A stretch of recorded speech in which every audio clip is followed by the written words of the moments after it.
Sir Jun. Yes, ma'am, Karen. Unsa imong ginagamit sa imong sa imong mga piso nga 1 to 4 years old, 9 months old? Siyempre, ito, Stag Developer Crumble. Kasi may bioflex siya, maganda yung katawan niya, hindi sakitin at malaki ang ang resistance niya.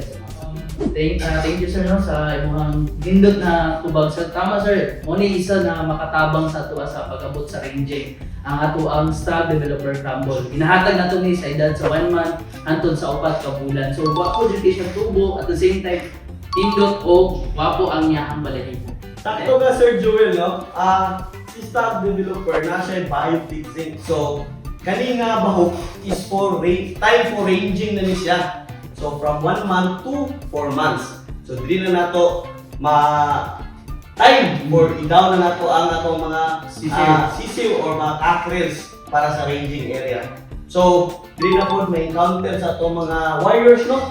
Nga maka-encounter sila ulan, init, at the same time maka-counter ng mga bacteria o kung present sa ato ang mga sa ranging area.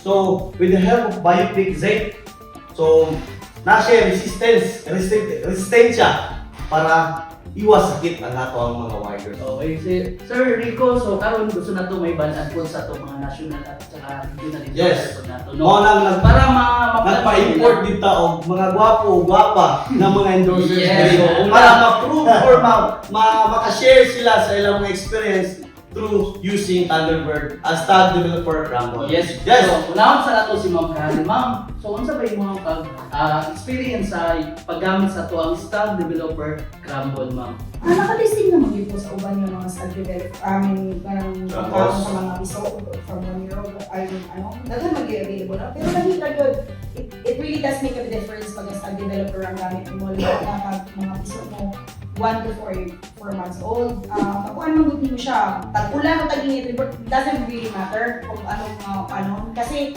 kung pagkalahi yun ang iyahang ang health ng yung resistance niya, abtik ang mga manok, isang ulan.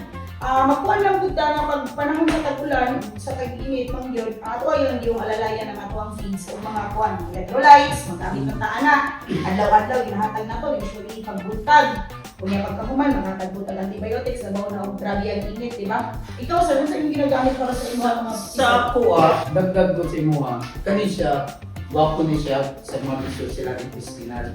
Tungod kina siya yung sink. Dili nila matunaw ang ilahang mga pagkaon. At the same time, nasa like init silang lawas na makaya nila sulumod ang bugnaw at ang